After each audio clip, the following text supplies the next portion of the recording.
Hello दोस्तों, स्वागत है मेरे YouTube channel success mirror point by Pramod sir पे। अगर आप इस चैनल पे नए हैं तो क्लास शुरू से अंत तक ज़रूर से ज़रूर देखिए। आज हम लोग भारतीय संविधान में क्लास 10 पढ़ेंगे। इससे पहले क्लास 9 तक देखे थे। अगर आप इस चैनल पे नए हैं तो वीडियो शुरू से अंत तक ज़रूर देखिए। तो आज इसके विषय में पढ़ेंगे संघ एवं उसका राज्य क्षेत्र के विषय में। भारतीय संविधान में भाग अनुच्छेद किस किस चीज़ में चर्चा है और किस किस देश से लिया गया उनके विषय में जानेंगे। अगर आप इस चैनल पर नए हैं तो वीडियो शुरू से अंत तक ज़रूर से ज़रूर देखिए। अगर किसी भी एग्जाम की तैयारी करते हैं, bank, SSC, railway, group D या जनरल कंपटीशन की, यूपीएससी, बीपीएससी, बिहार दरोगा, बिहार पुलिस, अगर पॉलिटी से 5 से 6 नंबर क्वेश्चन पूछे जाते हैं प्रत्येक एग्जाम में, अगर आप वीडियो शुरू से अंत तक देखते चलिएगा पर डे, तो 100% मेरा गारंटी है जितना भी हम पढ़ाएंगे उससे एक भी क्वेश्चन बाहर नहीं आने वाला है। चलिए अब क्लास की ओर शुरुआत करते हैं।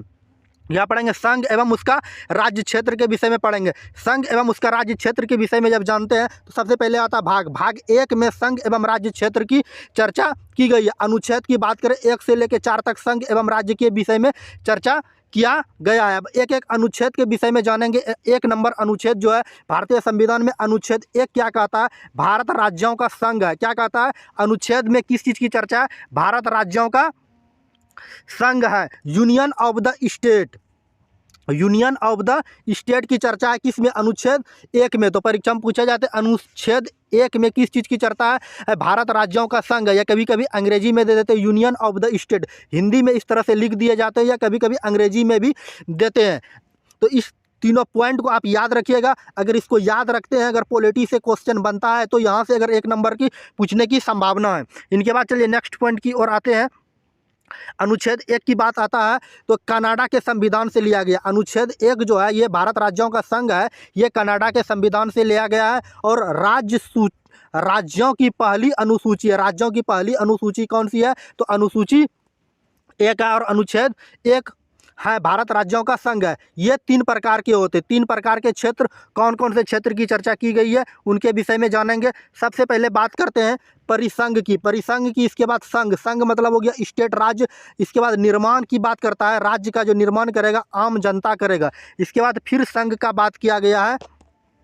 इस संघ का मतलब हुआ यूनियन टेरिटरी। यूनियन टेरिटरी मतलब जिसको हम लोग हिंदी में कहते हैं केंद्र शासित प्रदेश। इनके बाद नेक्स्ट पॉइंट की नोट में आप बातें याद रखिएगा। नोट में ये है कि भारत में संघ का निर्माण आम जनता ने मिलकर किया है। भारत का जो राज्य बनाया है, संघ मतलब राज्य या देश, संघ का मतलब अगर यहाँ पे चर्चा होगा तो हम लोग यहाँ पर क्या समझेंगे? देश समझेंगे। देश का जो निर्माण किया है आम जनता ने मिलकर किया है। इनके बाद नेक्स्ट पॉइंट की ओर आते हैं। जबकि यूएसए में राज्यों के बीच समझौता का प्रतिफल है। अमेरिका में बात किया जाए तो राज्यों के बीच में समझौता का एक प्रतिफल है। और भारत में जो चर्चा किया गया है, राज्य देश जो बनाया है आम जनता ने मिलकर बनाया। फिर बात करते हैं अनुच्छेद 2 की। अनुच्छेद 2 में जब आते हैं राष्ट्रपति, सांसद जो है राष्ट्रपति के पूर्व अनुमति, अनुमति का मतलब होता है सूचना पर किसी विदेशी राज्य को भारत में मिला सकती है। अनुच्छेद 2 कहता है, क्या कहता है कि सांसद को ये अधिकार दिया गया है राष्ट्रपति को सूचना करके कि किसी भी विदेशी राज्य को अपने राज्य में, देश में मिलाया जा सकता है। इसका शर्त रखा गया है 5 तरह से मिलाया जा सकता है। सबसे पहले नंबर 1 की बात करते हैं अभयर्पण। अभयर्पण क्या होता है? किसी राज्य क्षेत्र का सत्ताधारी अपने सत्ता का हस्तांतरण भारत सरकार को दे सकता है।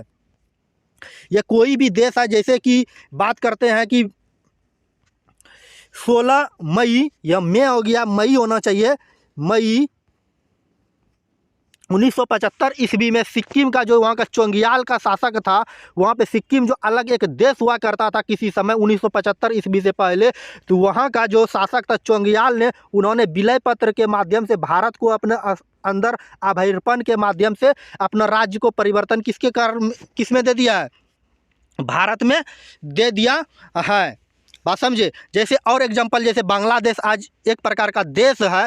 अगर बांग्लादेश के शासक का मन है हमको भारत में मिलना है तो राष्ट्रपति को सूचना करते हुए जो है सांसद अपने क्षेत्र में उसको मिला सकते हैं। और इनके बाद जानते हैं कि सिक्किम के विषय में 35वां राज्य 35वां संविधान संशोधन 1974 ईस्वी में सह राज्य का दर्जा मिला गया। हम बस सिक्किम को अपना अंग मानते हैं, लेकिन 36वां संविधान संशोधन 1975 ईस्वी में भारत का यह 22वां राज्य पूर्ण रूप से बन गया। इसके बाद होता है कि अधिवेशन के द्वारा जब भारत ऐसी किसी क्षेत्र जो किसी दूसरे राज्य का ना हो वहाँ जाकर कब्जा दखल द्वारा अपनी संप्रभुता स्थापित करता हो, जैसे चंद्रयान अभियान के द्वारा। जैसे जहाँ पर अधिवेशन के द्वारा क्या होता है, कोई भी अधिवेशन के द्वारा जिस क्षेत्र पर किसी भी देश का अभी तक कब्जा नहीं हुआ हो वहाँ पर जो है अपना क्या करते हैं, अपना कोई भी अधिवेशन के द्वारा भेज करके वहाँ उसको अब कब्जा कर सकते हैं, जैसे चंद्रयान 3 हो गया। इनके बाद चलिए नेक्स्ट पॉइंट की बात करते हैं, उपवृद्धि की बात करते हैं। उपवृद्धि जब प्राकृतिक कारणों से किसी दूसरे राज्य का क्षेत्र अन्य क्षेत्र भारत संघ में आकर मिल जाए, कह रहा है जब प्राकृतिक कारणों से किसी दूसरे राज्य का क्षेत्रीय अन्य क्षेत्रों भारत संघ में आकर मिल जाए, ऐसे स्थिति में भी भारत का संघ माना जाएगा। जैसे कि बात करते हैं मोहारी नदी बांग्लादेश मार्ग में परिवर्तन कर करके कुछ हिस्सा कैसे आ गया है, हमारे देश हिंदुस्तान में आ गया। इस कंडीशन में भी हो सकता है। इनके बाद नेक्स्ट बात करते हैं चिरभोग या लंबे समय तक। चिरभोग का मतलब हुआ लंबे समय तक। जब किसी क्षेत्र पर भारत का लंबे समय तक अपनी संप्रभुता स्थापित किया हो तो वह क्षेत्र भारत का माना जाएगा, ऐसा भारतीय अनुच्छेद 2 में कहा गया। जैसे कि 18 दिसंबर 1961 ईस्वी में गोवा और दमन द्वीप पुर्तगाल से ले लिया गया। बात समझे? तो ये क्या हो गया, 18 दिसंबर 1961 ईस्वी में गोवा और दमन द्वीप को पुर्तगाल का वहाँ पर अधिकार था, उसको ले लिया गया। लंबे समय तक भारत का अधीन था, वो ले लिया गया, भारत के अधीन आ गया। इसके बाद है 30 मई 1987 ईस्वी को गोवा को पूर्ण राज्य का दर्जा मिल गया। इनके बाद नेक्स्ट पॉइंट की बात करते हैं 1954 ईस्वी में दादर नगर हवेली में भी पुर्तगाल का अधिकार था, उससे भी भारत को क्या कर लिया, छीन लिया गया। इसके बाद नोट में बात रखते हैं कुछ बातें। महासागर बनाने का दायित्व राज्यपाल को है। यहाँ महासागर हो गया है, यहाँ महानगर होगा, ठीक ना, नो गो रो नगर, ये वहाँ पे महानगर होगा। महानगर बनाने का दायित्व किसके हाथ में है, राज्यपाल के हाथ में है। इनके बाद जानते हैं कुछ और पॉइंट जो एग्जाम के व्यू से इम्पोर्टेंट है। ऐसा नए राज्य का निर्माण सीमा में परिवर्तन संसद साधारण बहुमत से कर सकती है। साधारण बहुमत का मतलब होता है 1/2 + 1।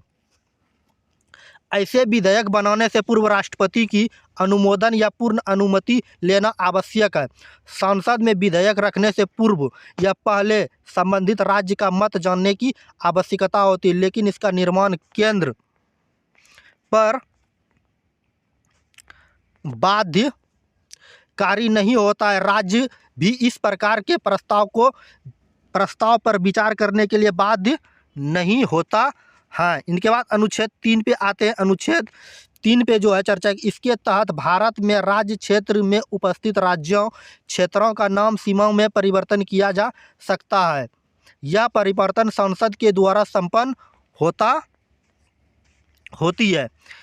इसके बाद बात करते हैं इस अनुच्छेद के तहत वर्तमान राज्य का क्षेत्र बढ़ाया या घटाया जा सीमा में परिवर्तन और राज्य का नाम परिवर्तन कर सकती है। जैसे कि बात करते हैं उड़ीसा का नाम बदलकर ओडिशा कर दिया, मद्रास का नाम बदलकर चेन्नई किया गया। इनके बाद नेक्स्ट पॉइंट की बात करते हैं अनुच्छेद 4 पे। अनुच्छेद 4 में जो चर्चा की गई है इसमें कहा गया है कि अनुच्छेद 2 और 3 के तहत बनाई गई विधि अनुच्छेद 368 में जो चर्चा है संविधान संशोधन अधिनियम परिवर्तन के लिए संविधान संशोधन नहीं माना जाएगा। अर्थात राज्य का नाम क्षेत्र सीमा परिवर्तन हो जाता है, लेकिन इस संशोधन में समानतः नंबर नहीं दिया जाता है। इनके बाद नेक्स्ट पॉइंट की बात करते हैं नोट, जहां तक भारतीय सीमा क्षेत्र को किसी विदेशी राज्य को देने की बात बनता है, ऐसे स्थिति में भारत संप्रभुता राष्ट्र होने के नाते अंतर्राष्ट्रीय कानून के अधीन भारतीय संसद को यह अधिकार है, जिसके लिए संसद को यह अधिकार है अनुच्छेद 368 के तहत संविधान में संशोधन कर सकता है और उसके में नंबर दिए जाएंगे।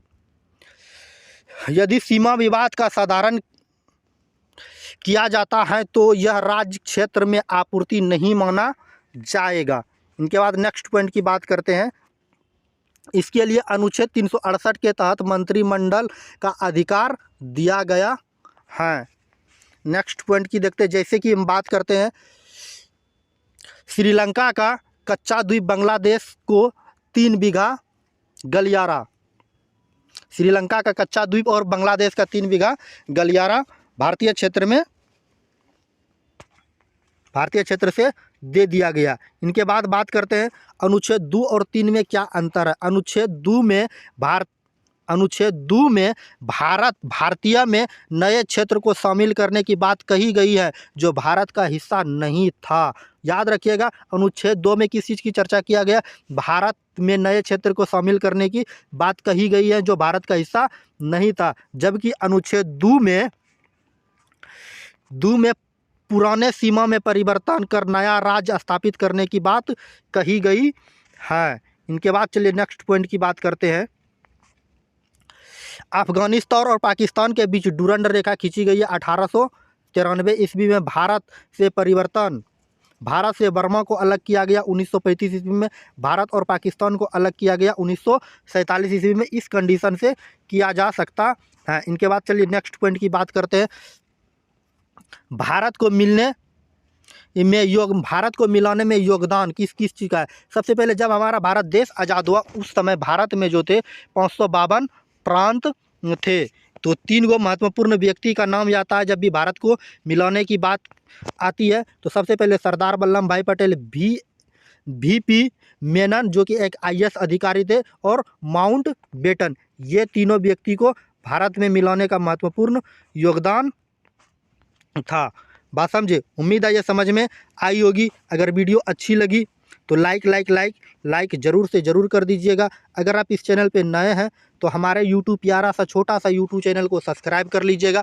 सब्सक्राइब करने के बाद बेल आइकन का घंटी दिखेगा, उसको ज़रूर दबाइएगा। अगर आप फेसबुक पेज पे देख रहे हैं तो वहाँ फॉलो ज़रूर कीजिएगा। अगर आप इसका PDF चाहते हैं तो हमारे प्यारे से Telegram success mirror point by Pramod sir पे ज्वाइन करके वहाँ से आप PDF को भी प्राप्त कर सकते हैं, या डिस्क्रिप्शन में इसका लिंक दिया हुआ होगा, वहाँ से भी आप लिंक पे ज्वाइन करके वहाँ से आप PDF को प्राप्त कर सकते हैं। अगर वीडियो अच्छी लगी तो लाइक कर दीजिएगा। लाइक करने के बाद चैनल को सब्सक्राइब कर लीजिएगा। सब्सक्राइब करने के बाद बेल आइकन का घंटी दिखेगा, उसको ज़रूर दबाइएगा। अगर फेसबुक पेज पे देख रहे हैं तो वहाँ फॉलो ज़रूर कीजिएगा। अगर शेयर नहीं किया है अपने दोस्तों के बीच शेयर कर दीजिएगा। चलिए आज की क्लास को यहीं समाप्त करते हैं। मिलते हैं नेक्स्ट वीडियो में नेक्स्ट टॉपिक के साथ। जय हिंद, जय भारत। Okay, bye bye.